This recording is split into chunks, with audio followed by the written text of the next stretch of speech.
कहते हैं दोस्त कि मुझे पढ़ना है किसी को साबित करने के लिए नहीं, बल्कि खुद को इतिहास में शामिल करने के लिए।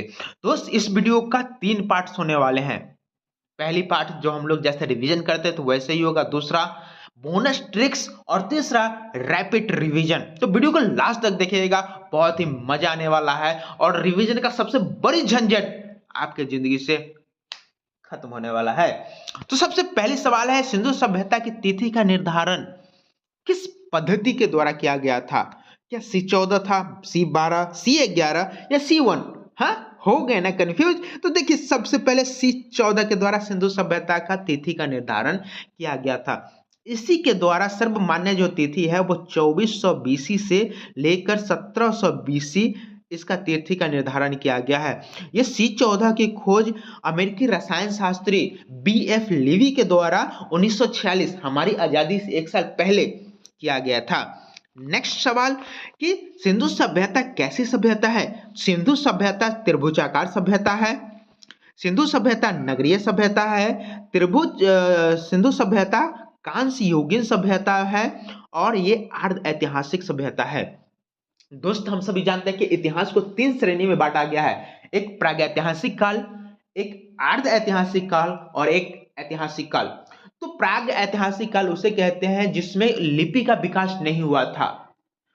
अर्ध ऐतिहासिक काल कहते हैं जिसमें लिपि का विकास तो हो गया था, लेकिन हम लोगों ने उसे पढ़ने में अभी तक सफलता हासिल नहीं किया है। वहीं पे याद रखेंगे ऐतिहासिक काल, जिसके बारे में लिखित साक्ष्य प्रमाणित हैं और उसको हम लोग पढ़ भी लिए हैं, तो उसे ऐतिहासिक काल कहते हैं। तो सिंधु सभ्यता के बारे में बहुत सारी चीजें लिखित हैं, लेकिन उसे अभी तक हम लोगों ने पढ़ने में सफलता हासिल नहीं किया है, इसीलिए सिंधु सभ्यता को हड़प्पा अर्ध ऐतिहासिक सभ्यता भी कहते हैं। वहीं पे याद रखेंगे, बहुत बार सवाल आता है कि सिंधु सभ्यता को हड़प्पा सभ्यता कहा जा सकता है? तो हाँ, सिंधु सभ्यता को हड़प्पा सभ्यता कहा जाता है क्योंकि सिंधु सभ्यता की सबसे पहले जो नगर की खोज रास बिहारी बोस के द्वारा 1921 में किया गया था वो हड़प्पा है, इसलिए सिंधु सभ्यता को हड़प्पा सभ्यता भी कहा जाता है।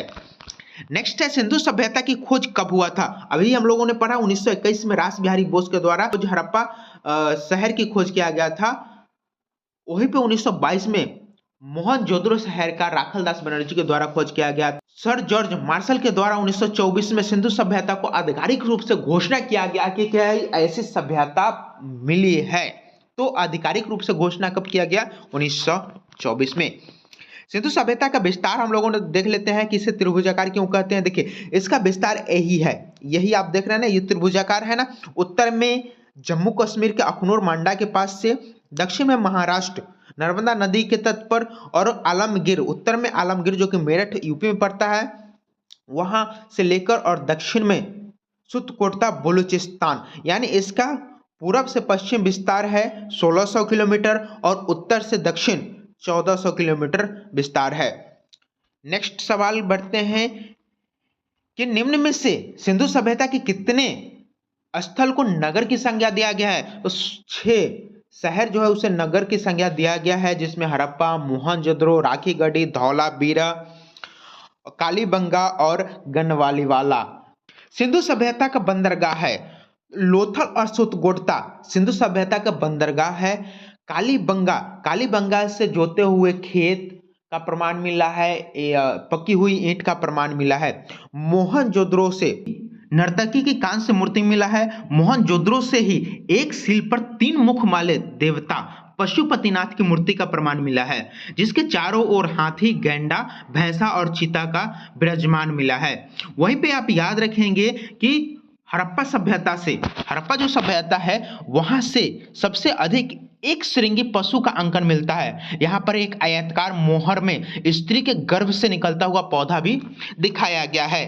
नेक्स्ट, निम्न में से कौन सी सभ्यता सिंधु सभ्यता के समकालीन नहीं था?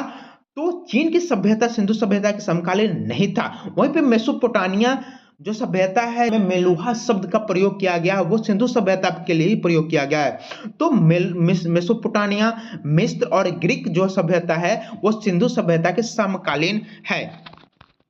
सिंधु सभ्यता के घर का निर्माण किस पद्धति के द्वारा किया जाता था? सिंधु सभ्यता के घर का निर्माण ग्रीक पद्धति के द्वारा किया जाता था। इसमें क्या होता था कि सारे घर का दरवाजा सड़क के मार्ग की ओर न खोल के पीछे की मार्ग की ओर खोलता था। सिंधु सभ्यता का एकमात्र शहर जो कि लोथल था, उसके घर के दरवाजे सड़क मार्ग की ओर खोलता था। सिंधु सभ्यता के बारे में एक और चीज जान लीजिए, सिंधु सभ्यता प्रसिद्ध है अपनी नगर नियोजन के लिए। इसका नगर नियोजन इतनी अच्छा था, पानी का व्यवस्था, पानी निकलना, पानी का निकासी, घर का बनावट, सारी चीज बहुत ही सुव्यवस्थित उस जमाने में थी। इसको समझ सकते हैं कितनी विकसित सभ्यता थी सिंधु सभ्यता। नेक्स्ट सवाल है कि चावल के दाने का प्रमाण कहाँ मिला है? तो चावल के दाने का सबसे पहले प्रमाण रंगपुर और लोथल में मिला है, जिससे कि प्रमाणित होता है कि सिंधु सभ्यता में धान की खेती होती थी। वहीं पर अगर सबसे पहले ही पूछे कि सबसे पहले दोनों में, तो सबसे पहले लोथल में चावल के दाने मिले हैं। अगर दोनों ऑप्शन हो तो दोनों टिक लगाएंगे, लेकिन सबसे पहले लोथल याद रखेंगे। वहीं पे लोथल एक ऐसा बंदरगाह है जहां पे मनका बनाने का भी कारखाना का प्रमाण मिला है। अब शुरू करते हैं रैपिड रिवीजन का सेशन। इसमें क्या होता है कि आपको स्क्रीन पे सिंधु सभ्यता से शब्द मिलेंगे और वो शब्द से रिलेट करना है आपको वाक्य कि ये शब्द कहाँ आए थे। तो सबसे पहला सवाल, ये शब्द है पिग्गट। याद आया ना? पिग्गट ने ही मोहनजोदड़ो और हड़प्पा को जुर्बा राजधानी कहा था। नेक्स्ट, उर्वरता की देवी। सिंधु सभ्यता के लोग धरती को उर्वरता की देवी कहते थे। स्वास्तिक का प्रमाण मिला है सिंधु सभ्यता में और ऐसा माना जाता है कि यह सूर्य की उपासना के लिए प्रयोग होता था। मंदिर, सिंधु सभ्यता में मंदिर का प्रमाण नहीं मिला है, लेकिन सिंधु सभ्यता के लोग पूजा करते थे भगवान शिव की और साथ ही वो वृक्ष की पूजा करते थे। नेक्स्ट, कुबर वाला सांड। कुबर वाला सांड सिंधु सभ्यता के लिए बहुत ही पवित्र माना जाता था, यह पूजनीय था। मातृसत्मात्मक, सिंधु सभ्यता मातृसत्मात्मक था। पितृसत्मात्मक हम लोग आगे पढ़ेंगे, वो वैदिक सभ्यता जो कि पितृसत्मात्मक था, लेकिन सिंधु सभ्यता मातृसत्मात्मक था क्योंकि यहाँ पे बहुत सारी महिलाओं का मूर्तियां प्राप्त हुई हैं। अब हम लोगों ने हड़प्पा में पढ़ा था कि वहां पे एक आयताकार मोहर मिला है जहाँ पे स्त्री के गर्भ से एक पैर निकलता हुआ दिखाया गया है। तो ये मातृसत्मात्मक का प्रमाण मिलता है। मनोरंजन के लिए क्या उपयोग करते थे सिंधु सभ्यता के लोग? मनोरंजन के लिए पशुओं का आपस में लड़ाते थे, मछली पकड़ते थे, चौपार खेलते थे, पासा खेलते थे, है ना, शिकार करते थे, ऐसे ये अपना मनोरंजन करते थे। बर्तन, अरे बर्तन कैसा था? तो बर्तन जो था वो काली लाल मिट्टी का बना हुआ था और उस पे काले रंग का डिजाइन किया हुआ था। याद हो रहा है ना? मजा आ रहा है ना? लोहा, क्या लोहा के बारे में जानते थे? नहीं, लोहा और साथ में तलवार के बारे में भी सिंधु सभ्यता के लोग नहीं जानते थे। पर्दा प्रथा और वेश्यावृत्ति दोनों का प्रचलन सिंधु सभ्यता में देखने को मिला है।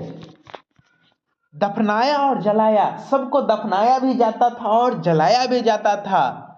दफनाया जाता था, दफनाने में क्या होता है कि मिट्टी को निकाल करके उसमें सबको डाल दिया जाता है। यानी हड़प्पा सभ्यता, हड़प्पा जमीन को हड़प रहा है, तो याद रखेंगे कि हड़प से हड़प्पा। दफनाया कहाँ जाता था? हड़प्पा में, और जलाया कहाँ जाता था? मोहनजोदड़ो में।